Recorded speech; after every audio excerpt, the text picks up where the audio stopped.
World War II is usually remembered through battles, leaders, and dramatic turning points. Maps shift, speeches echo, and dates define the story. But for ordinary people, the war was not experienced as history in motion. It was experienced as a permanent disruption of everyday life, one that did not end when the fighting stopped. World War II changed how people ate, worked, traveled, raised children, trusted institutions, and imagined the future. It altered daily routines so deeply that many of its effects became invisible over time, absorbed into what later generations would simply call normal life. The war did not just interrupt ordinary existence. It restructured it, often in ways that never fully reversed. This story is about how World War II transformed daily life forever, not through dramatic moments, but through habits formed under pressure and carried forward into peace. We will look at homes, streets, workplaces, and quiet routines to understand how ordinary life was reshaped in ways people did not immediately recognize, but would live with for decades. If you enjoy long, realistic history that focuses on everyday experience rather than simplified narratives, like this video, subscribe for more deep historical storytelling, and leave a comment about which part of daily life you think the war changed the most. Now, let's begin with how ordinary life started to change before people even realized those changes would last forever. When World War II began, ordinary life did not immediately feel changed forever. For most civilians, the early phase of the war felt like another disruption that might pass, not the beginning of a permanent transformation. Shops still opened, families still followed routines, and people still believed, quietly or openly, that life would eventually return to what it had been before. What they did not realize was that the war was already reshaping daily existence at its foundations, altering habits, expectations, and behaviors in ways that would never fully reverse. In the first months, and even years, the most important change was not destruction, but instability. Daily life became unpredictable. People could no longer rely on continuity. Plans felt fragile. Even when routines remained outwardly intact, the certainty behind them disappeared. This loss of predictability was one of the earliest and most permanent changes World War II introduced into ordinary life. Before the war, most people organized their days around assumptions of regularity. Work schedules, food supply, transport, education, and family roles were relatively stable. World War II dismantled that stability piece by piece. Not all at once, but gradually enough that people adapted without fully noticing the long-term consequences. One of the first areas of daily life to change was time itself. Time stopped feeling open and expandable and began to feel constrained. People stopped planning far ahead. Long-term goals were postponed or abandoned. Life narrowed to weeks, then days, then sometimes hours. This compression of time changed how people thought about progress, ambition, and patience. People began to live in a constant state of provisional thinking. Decisions were made with the understanding that conditions could change suddenly. This mindset did not disappear after the war. It became ingrained. Even in peacetime, many people continued to plan cautiously, shaped by years of learning that certainty was unreliable. Another early shift occurred in information and trust. News became inconsistent, delayed, or filtered. Civilians learned quickly that official information did not always align with lived reality. This gap forced people to rely on informal networks, neighbors, rumors, observation, rather than authoritative sources alone. Daily conversations changed as a result. People spoke more cautiously, weighing words. Silence became a form of safety. This habit of guarded communication persisted long after the war ended, influencing how people related to institutions and authority for generations. Food was one of the most immediate and tangible aspects of daily life affected by the war. At first, shortages were uneven. Some items disappeared while others remained available. Prices fluctuated. Shopping required adaptation. People learned to substitute, conserve, and improvise. Rationing systems formalized these adaptations. Eating stopped being a matter of preference and became a matter of calculation. Meals were planned around availability rather than desire. This change permanently altered attitudes toward food. Waste became unacceptable. Saving became instinctive. Even decades later, many people continued to eat modestly, store supplies, and feel discomfort around excess. Cooking itself changed. Recipes simplified. Variety diminished. creativity was redirected toward making do. This practical approach to food did not vanish with peace. It influenced post-war cuisine, household habits, and attitudes toward consumption. Homes changed as well. Houses became places of conservation rather than comfort. Heating was reduced. Rooms were shared. Lights were dimmed. Privacy decreased. The home shifted from a personal refuge to a managed space, optimized for efficiency and safety. These habits reshaped domestic life permanently. After the war, people continued to value practicality over comfort. Large, shared spaces replaced individualized ones. Household routines emphasized economy and durability. Work life underwent profound transformation. Employment became unstable and purpose-driven. Jobs were no longer only a means of income. They became moral obligations. Productivity was framed as contribution. This moralization of work did not fade after the war. It influenced post-war attitudes toward labor, responsibility, and self-worth. For many civilians, identity became tied to usefulness. Being busy meant being valuable. Rest felt undeserved.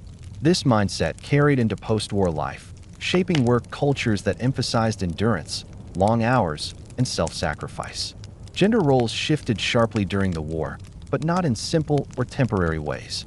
Women took on expanded responsibilities out of necessity, not ideology. They worked, managed households, and sustained families under extreme pressure. This experience permanently altered expectations, even when social norms attempted to revert. Men, too, experienced shifts in identity. Absence, displacement, and reintegration reshaped how masculinity and responsibility were understood. These changes influenced family dynamics long after the war ended. Children's daily lives changed in ways that shaped entire generations. Education was disrupted. Responsibility came early. Anxiety became normalized. Children learned adaptability rather than stability. This early exposure to uncertainty influenced how they approached adulthood, risk, and security. Public space transformed under wartime conditions. Movement was regulated. Surveillance became normal. Civilians learned to adjust behavior in public, to blend in, to avoid attention. These habits of self-monitoring did not vanish after the war. They shaped post-war attitudes toward privacy and conformity. Daily life also became emotionally restrained. People learned to limit emotional expression to conserve strength. Hope was managed carefully. Joy was quiet. Grief was postponed. This emotional economy became habitual. After the war, many civilians struggled to re-engage emotionally. The habit of restraint lingered. Emotional distance became a protective reflex. Perhaps the most lasting change was psychological. World War II taught ordinary people that life could change overnight, and that stability was conditional. This lesson reshaped how people viewed the future. Optimism became cautious. Security became something to be actively maintained rather than assumed. Even when peace returned, people carried wartime habits forward. They saved more, planned less, trusted selectively, valued routine, avoided waste, measured risk carefully. Daily life after World War II did not return to its previous form because the war had rewritten the rules by which ordinary life operated. It introduced new norms that felt temporary at first, but became permanent through repetition. This is why World War II changed ordinary life forever. Not through destruction alone, but through the quiet reprogramming of daily habits, expectations, and instincts. As World War II progressed, the transformation of ordinary life moved from uncertainty into something far more structured and unavoidable. A system of rationing, regulation, and state control that reached into almost every daily decision. What began as emergency measures slowly became the framework through which civilians organized their entire existence. Long after the war ended, many of these habits would remain, not because people were forced to keep them, but because life had been permanently reorganized around them. One of the most powerful changes was the way scarcity became institutionalized. In the early stages, shortages were irregular and confusing. By the time rationing systems were fully implemented, scarcity became predictable. Predictable scarcity changed behavior more deeply than sudden loss ever could. People learned to plan their lives around limits rather than possibilities. Food rationing reshaped daily routines from morning to night. Meals were no longer expressions of preference, culture, or celebration. They became calculations. Every household learned how much it was allowed, when it was allowed, and what substitutions were possible. Shopping turned into a strategic activity that required foresight, patience, and emotional restraint. People no longer asked, "What do we want to eat?" They asked, "What can we make with what we have?" This shift permanently altered the relationship between people and food. Appetite was disciplined. Indulgence felt irresponsible. Even when hunger was satisfied, the mindset of restraint remained. Cooking itself became a form of labor-intensive problem-solving. Recipes were simplified, reused, and shared widely. Creativity existed, but it was constrained. Success was measured not by taste or presentation, but by efficiency and nourishment. This practical approach to food became embedded in post-war domestic culture.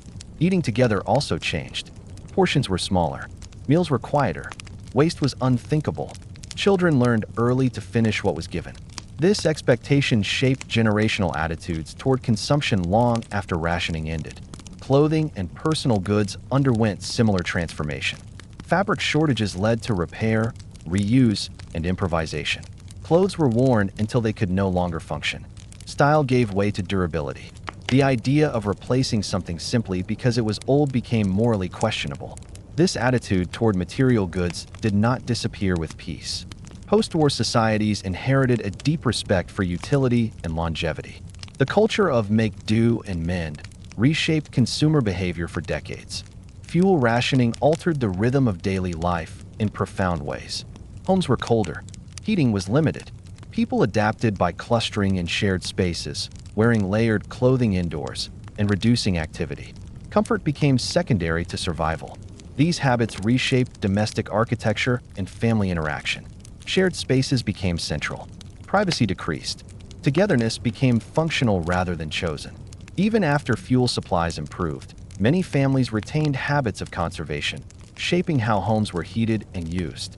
Transportation restrictions changed how people experienced distance. Travel was minimized. Walking became common again. Local life intensified as long-distance movement became rare. Communities grew more insular, but also more interdependent. This localization of daily life had lasting effects. People developed stronger attachment to immediate surroundings. Neighborhood relationships deepened. The idea of living primarily within a local radius became normalized. Work life became increasingly regulated. Governments directed labor, restricted job changes, and prioritized production. Civilians did not simply work. They were assigned roles within a national system. Employment became an extension of state planning. This redefinition of work altered how people understood personal choice. Career paths narrowed. Individual ambition was subordinated to collective need. Even after the war, many people retained a sense that work existed to serve something larger than personal fulfillment. Time management changed as well. With restrictions on transport, fuel, and goods, days were structured around availability rather than desire. Queues dictated schedules. Opening hours mattered intensely. Waiting became part of daily routine. Waiting reshaped patience. People learned to tolerate delay without protest. This emotional adjustment carried into post-war life, influencing expectations about service, speed, and convenience. Ration books and permits became constant companions. Identity became linked to documentation. Access to daily necessities depended on compliance and organization. Forgetting a document could mean going without. This bureaucratic intimacy between state and individual changed how people viewed authority. The government was no longer distant. It was present in kitchens, closets, and schedules. This closeness normalized oversight. Public behavior adapted accordingly. People learned to follow rules instinctively. Deviating felt risky, even when enforcement was inconsistent. Self-regulation became a survival skill. Children grew up within this regulated environment. They learned limits as normal. Scarcity shaped their understanding of fairness and entitlement. This generation carried disciplined expectations into adulthood. Social relationships were also affected. Sharing became strategic. Informal exchange networks developed. Trust was selective. Cooperation existed, but boundaries were carefully managed. Daily conversation revolved around logistics. What was available? Where to find it? How to substitute? Emotional expression took a back seat to practical coordination. Entertainment adapted to scarcity. Simplicity replaced spectacle. Routine replaced novelty. Leisure became quieter, more domestic, and more repetitive. These patterns did not vanish after the war. Post-war leisure culture reflected habits formed under constraint, valuing modest pleasure over excess. Perhaps the most lasting change was psychological. Living under rationing taught people that control could enter every aspect of life and still be survived. This realization altered expectations permanently. After the war, even as restrictions lifted, many civilians felt uneasy with abundance. Freedom felt unfamiliar. Choice felt overwhelming. Constraint had provided structure. Rationing did more than limit resources. It rewired daily thinking. It trained people to anticipate shortage, plan conservatively, and accept limits as normal. This mindset influenced post-war policies, social norms, and economic behavior. The war did not just change what people had. It changed how they thought about having. Daily life after World War II bore the imprint of rationing long after the ration books disappeared. The habits remained because they had become functional, familiar, and emotionally safe. World War II changed ordinary life forever by teaching people to live within systems rather than around them. Scarcity became a teacher, and its lessons were not easily unlearned. As World War II stretched on, the most permanent changes to ordinary life did not come from rationing alone, nor from work or state control in isolation. They came from the way the war restructured family life, private relationships, and the meaning of home itself. These changes reached into the most intimate parts of daily existence and altered them so thoroughly that even when peace returned, many families never fully returned to the emotional and practical patterns they had known before. Before the war, family life in many societies followed relatively stable rhythms. Roles were defined, routines were predictable, and the home functioned as a place of continuity. Even when life was difficult, the household was often a space where personal identity could exist separately from public pressure. World War II disrupted this separation completely. The private sphere became inseparable from the demands of the state, the economy, and survival itself. One of the earliest and most enduring changes was the fragmentation of the family unit. Separation became normal. Family members were absent not for days or weeks, but for years. Absence stopped being an interruption and became a condition of life. Homes were reorganized around missing people, and this reorganization shaped daily routines in lasting ways. Daily life adjusted to absence with remarkable speed. Chairs were left empty. Bedrooms were repurposed. Responsibilities shifted. Emotional energy was redistributed. What was striking was not the initial shock of separation, but how quickly families learned to function without expecting reunion in the near future. This adaptation had a cost. Relationships became suspended rather than active.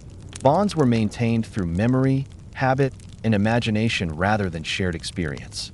Family members lived parallel lives connected only through letters, photographs, and indirect updates. Communication itself changed the nature of relationships. Letters were carefully written, edited, and reread. They carried enormous emotional weight, but limited information. Ordinary details were often emphasized, while fears and difficulties were softened or omitted. This selective communication reshaped intimacy.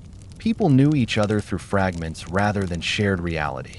Over time, families developed two versions of one another. The imagined version preserved through correspondence, and the lived version shaped by daily struggle. When the war ended, these versions often conflicted, creating strain rather than immediate closeness. Within households, roles shifted dramatically. Women often became the central organizing force of family life, not as a symbolic role, but as a practical necessity. They managed finances, food, discipline, emotional support, and often paid work simultaneously. The home became a site of continuous decision-making under pressure. This responsibility altered how women experienced identity and authority within the household. Decisions that had once been shared or deferred became immediate and unilateral. Confidence grew through necessity, not ideology. This shift did not disappear after the war, even when external expectations attempted to restore previous hierarchies. Children's relationships with authority also changed. With traditional figures absent or overburdened, children became more autonomous earlier. They learned to self-regulate, contribute, and suppress needs. Childhood became more practical and less protected. Daily routines for children revolved around responsibility rather than exploration. They ran errands, cared for siblings, managed household tasks, and adapted to adult anxiety. These experiences reshaped their understanding of family as a system of function rather than nurture alone.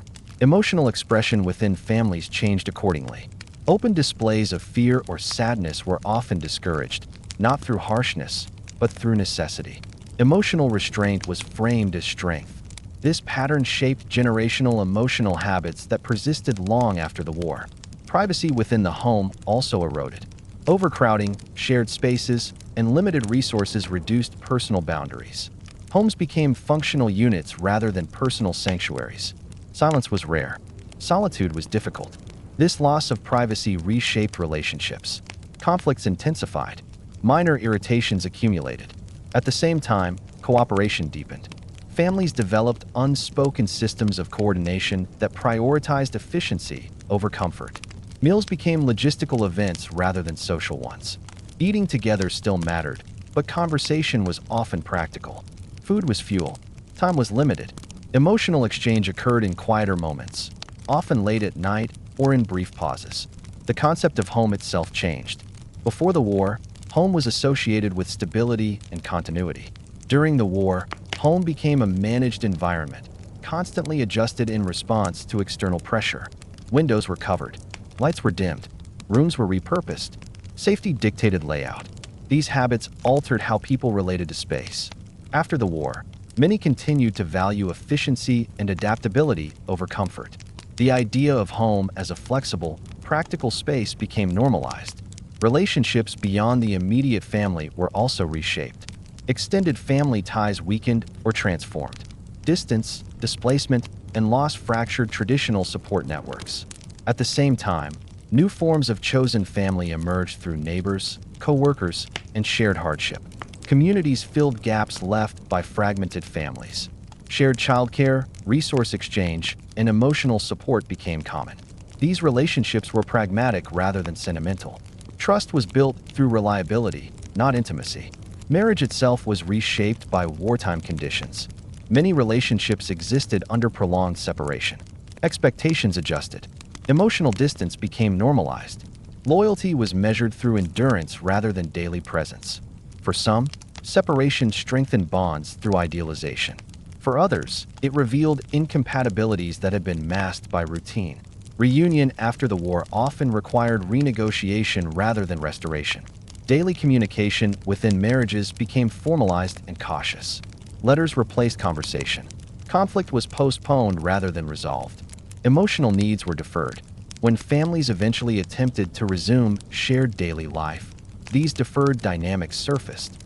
The habits formed during separation, independence, self-reliance, emotional restraint, did not disappear easily. Children experienced these reunions with particular intensity. Parents returned as different people. Authority dynamics shifted again. Daily routines had to be rebuilt from fragments rather than resumed. The war also reshaped expectations around caregiving. Illness, injury, and fatigue were common. Family members became long-term caregivers without training or resources. Care became part of daily life rather than an exception. This caregiving burden altered emotional bonds. Compassion coexisted with exhaustion. Love coexisted with frustration. These mixed emotions became normalized. Loss further complicated family life. Death did not arrive as a single event, but as a persistent possibility. Families learned to live with absence without closure. Grief became quiet and prolonged. Rituals surrounding loss changed. Mourning was often private, delayed, or abbreviated.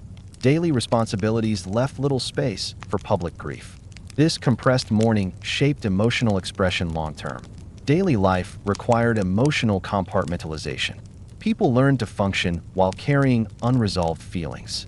This skill became deeply ingrained. The war also altered how families imagined the future. Long-term planning felt unrealistic. Aspirations narrowed.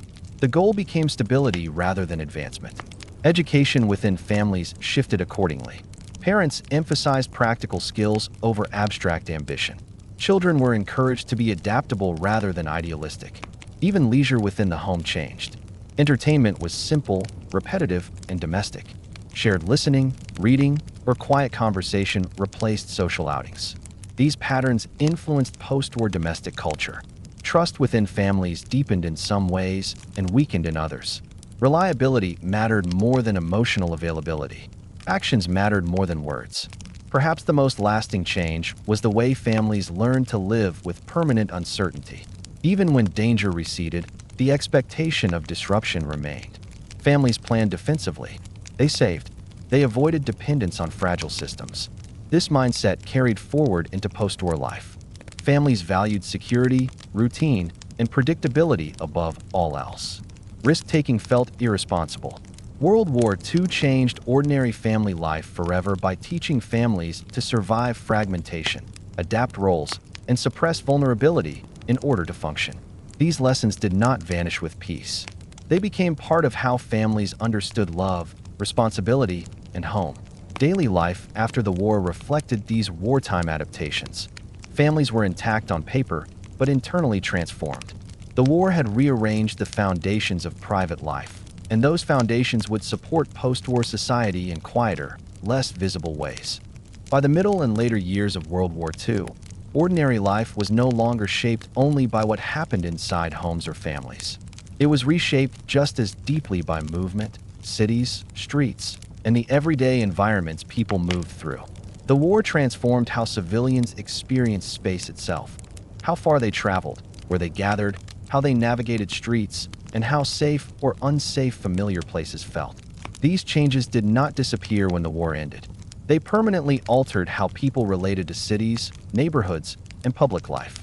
Before the war, most people experienced space with a sense of continuity. Streets were familiar, routes were predictable, cities changed slowly.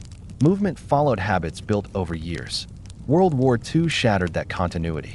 Urban space became unstable, conditional, and often temporary. Civilians learned that familiar places could change overnight or vanish entirely. One of the earliest and most profound changes was restricted movement. Travel was no longer a neutral activity. Fuel shortages, transport prioritization, curfews, and security checks reshaped daily mobility. People traveled only when necessary. Leisure movement declined sharply. Distance shrank. This contraction of movement reshaped daily life in subtle but lasting ways. Neighborhoods became worlds unto themselves. People shopped locally, worked locally when possible, and socialized within smaller geographic circles. The idea of living one's life primarily within walking distance became normal again. This localization strengthened some community bonds, but also narrowed horizons. People became deeply familiar with their immediate surroundings while losing connection to broader urban life. After the war, many retained this preference for proximity, shaping post-war residential patterns and suburban development. Cities themselves changed physically during the war, but not always through visible destruction alone. Even intact cities were transformed by wartime adaptation. Buildings were repurposed. Public spaces were regulated. Streets were darkened. Familiar landmarks lost their function. Blackouts were one of the most psychologically powerful changes to urban life. Darkness became routine. Streetlights were dimmed or extinguished. Windows were covered. Nighttime cities felt unfamiliar, quieter, and more threatening. People moved cautiously, memorizing routes by touch and habit rather than sight. This altered how people experienced time and space. Nights became something to endure rather than enjoy. Evening social life collapsed. Streets emptied earlier. Homes became the primary nighttime refuge. Even after the war, this association between darkness and danger lingered. Post-war emphasis on lighting, visibility, and urban safety reflected memories formed during these years. Public transport changed drastically. Trains, buses, and trams were overcrowded, unreliable, and heavily regulated. Civilians shared space constantly with soldiers, workers, and officials. Personal space disappeared. Travel became physically and emotionally exhausting. People learned new behaviors to cope, standing for long periods, guarding belongings, avoiding eye contact, minimizing interaction. These habits shaped post-war public behavior, especially in large cities. Urban noise changed as well. Some areas grew quieter due to reduced traffic and blackout conditions. Others became louder with industrial activity. Sound became unpredictable. Sudden noise triggered anxiety. Silence felt tense rather than peaceful. These altered soundscapes reshaped how people related to cities. Calm no longer meant safety. Activity no longer meant normalcy. People learned to read their environment differently, relying on subtle cues rather than routine patterns. Public buildings lost their original identity. Schools, theaters, churches, and halls were repurposed for administration, storage, or shelter. Civilians learned that spaces were not fixed in meaning. A familiar place could serve an entirely different function tomorrow. This fluidity changed how people understood permanence. Buildings became resources rather than symbols. Emotional attachment to place weakened. Function mattered more than tradition. Housing conditions also changed dramatically. Overcrowding became common. Families took in displaced people. Shared living became normalized. Privacy disappeared. Noise, conflict, and cooperation coexisted daily. This experience permanently altered housing expectations. After the war, demand for private space, improved housing standards, and controlled density reflected a reaction to years of enforced proximity. Cities also became spaces of constant instruction.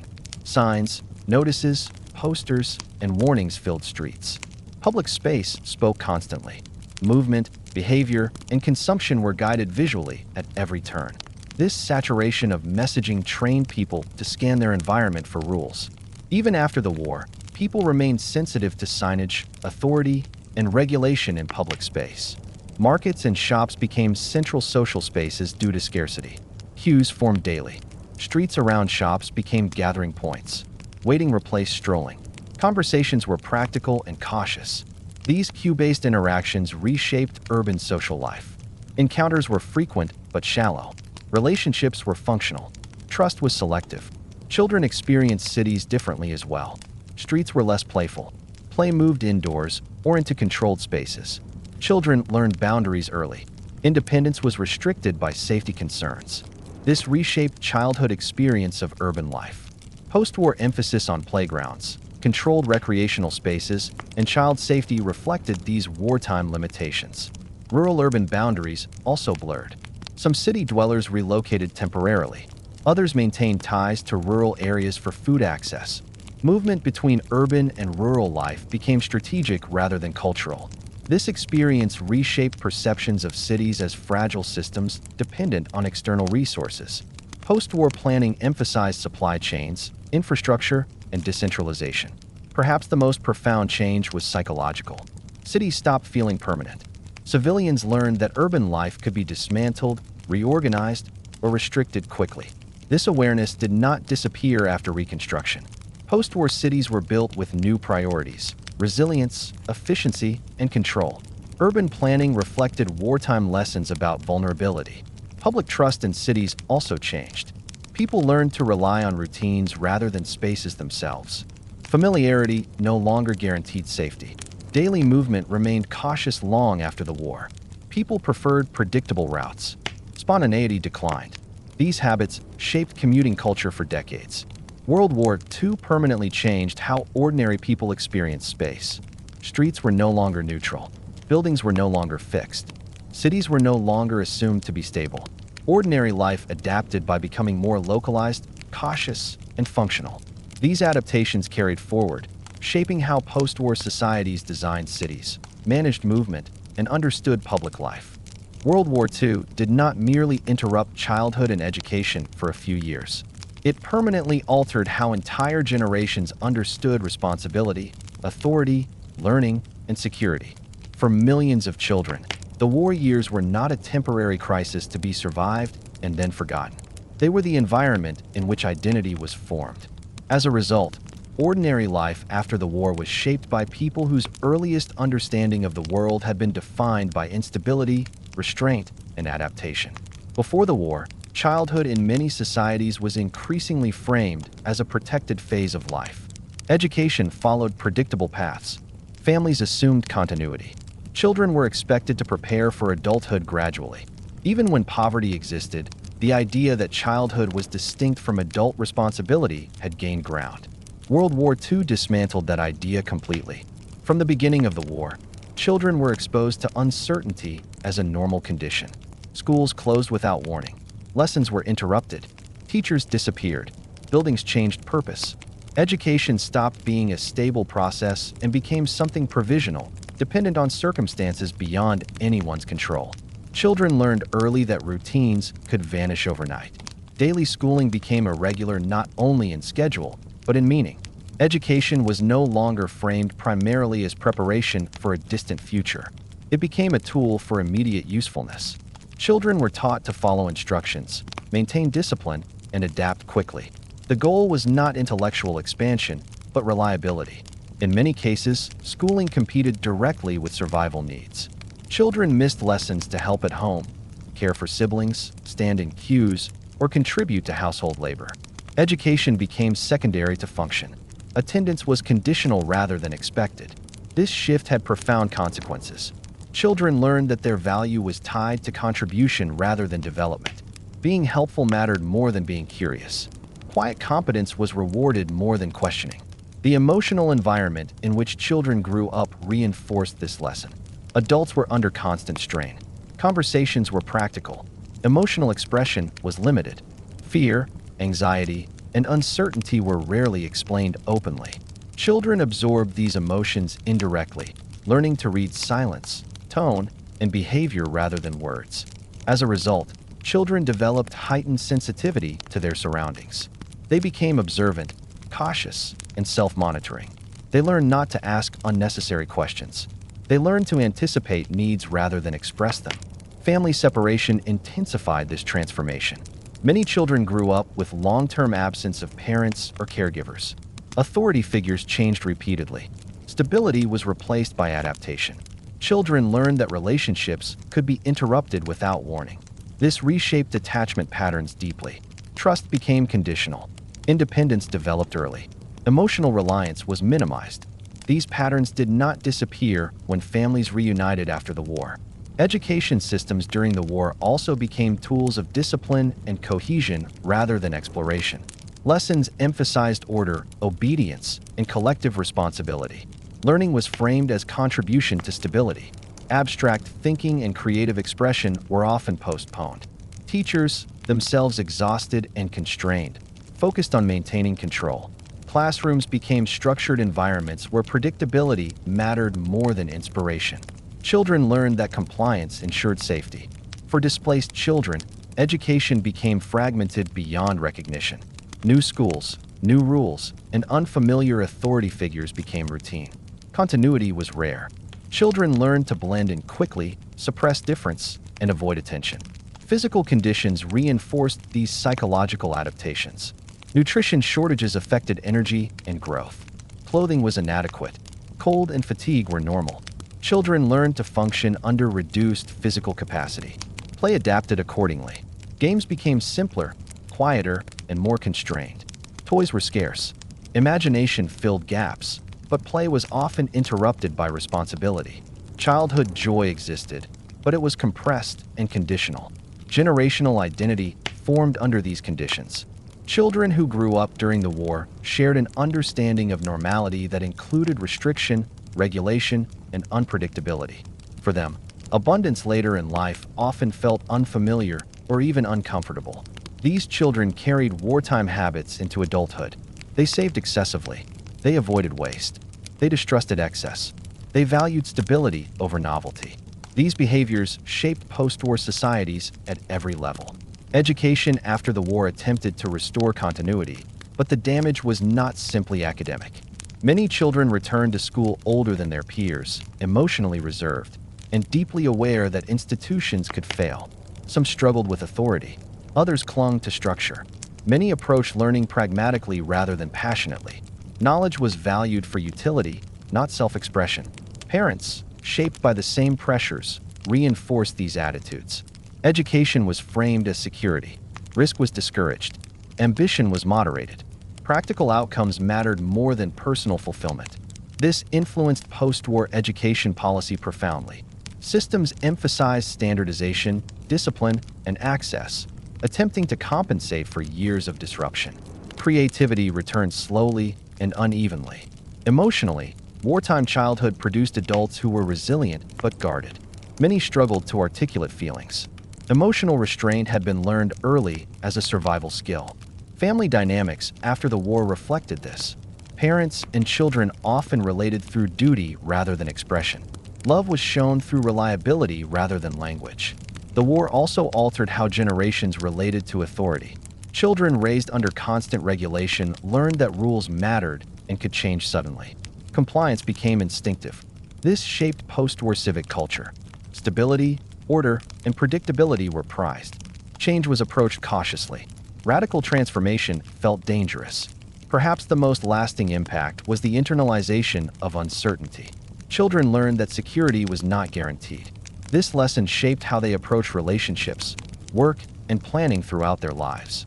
World War II changed ordinary life forever by shaping generations whose foundational experiences were defined not by safety, but by adaptation. Their daily lives after the war were not free from the past. They were structured by habits learned under pressure, habits that quietly defined post-war societies. These children grew into adults who rebuilt the world not with optimism alone, but with caution, restraint, and a deep awareness of fragility. And that is why the war's impact on childhood and education did not end in 1945. It continued in classrooms, homes, workplaces, and values for decades afterward. World War II did not only reshape childhood, family life, or cities. It permanently transformed how ordinary people understood information, technology, distance, and reality itself. Before the war, many aspects of daily life were local, slow, and relatively predictable.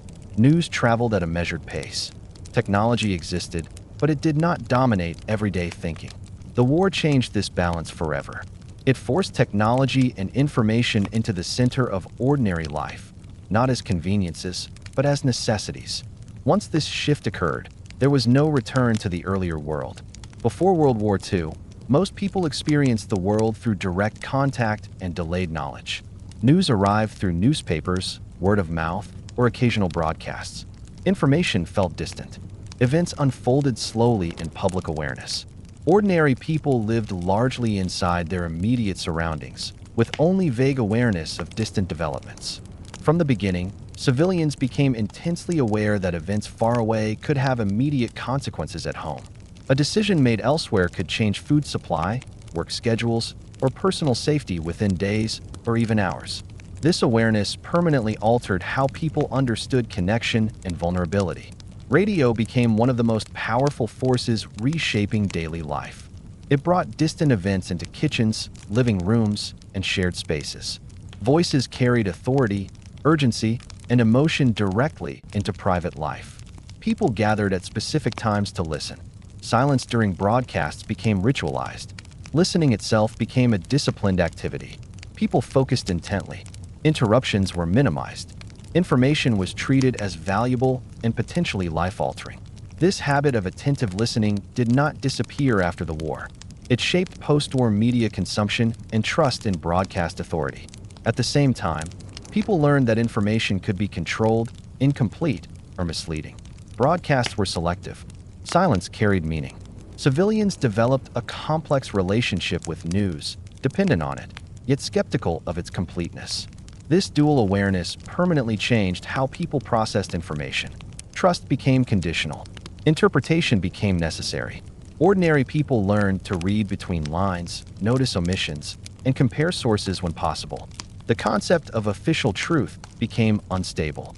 This did not create widespread rebellion, but it created permanent caution. After the war, people continued to consume news with an awareness that information could be shaped. Technology also entered daily life in physical ways. Ordinary households became familiar with devices, systems, and tools previously associated with specialized environments. Sirens, communication equipment, industrial machinery, and transport systems became part of everyday awareness. People learned to interpret signals quickly. Sounds had meaning. Lights had rules. Systems had procedures. This created a population accustomed to interacting with technology under pressure. Before the war, technology often felt optional. After the war, it felt essential. This psychological shift did not reverse. Post-war societies embraced technological systems not merely for convenience, but because people had learned to live inside them. Distance itself was redefined. Communication allowed people to feel closer to events they could not see. At the same time, physical separation became more emotionally charged. Letters, broadcasts, and announcements carried enormous weight. The war taught civilians that connection did not require proximity, but it also taught them that connection could be fragile. Missed messages, delayed news, or silence caused anxiety. People learned to live with incomplete connection. This shaped post-war expectations. People wanted faster, clearer, and more reliable communication. Societies invested heavily in infrastructure because the war had revealed the cost of delay and isolation. Daily routines adapted to technological schedules. Broadcast times structured evenings. Announcements interrupted work. Information dictated behavior. Life became synchronized with external signals. This synchronization did not disappear after the war. Post-war life increasingly revolved around schedules set by systems rather than individuals. Technology also altered how people understood risk. Civilians learned that danger could arrive without warning and without visible cause. Safety depended on information and response rather than location alone. This awareness reshaped behavior permanently. People valued preparedness. They followed procedures. They respected systems designed to manage risk. Children grew up absorbing this mindset. They learned rules, signals, and protocols as part of ordinary life. Their understanding of safety was procedural rather than intuitive. Workplaces reflected this transformation. Processes became standardized. Communication chains mattered. Documentation increased. Efficiency and coordination were prioritized.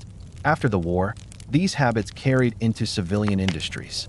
Modern bureaucratic and technological work cultures emerged directly from wartime adaptation. The war also changed how people understood expertise.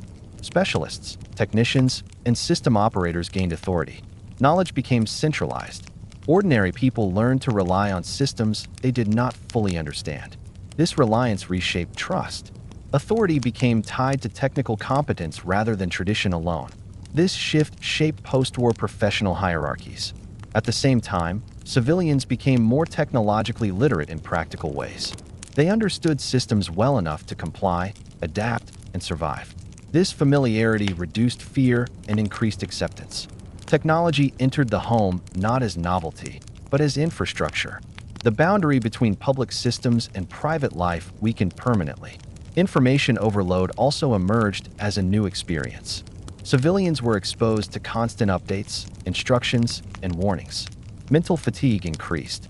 People learned to filter attention selectively. This filtering skill became permanent.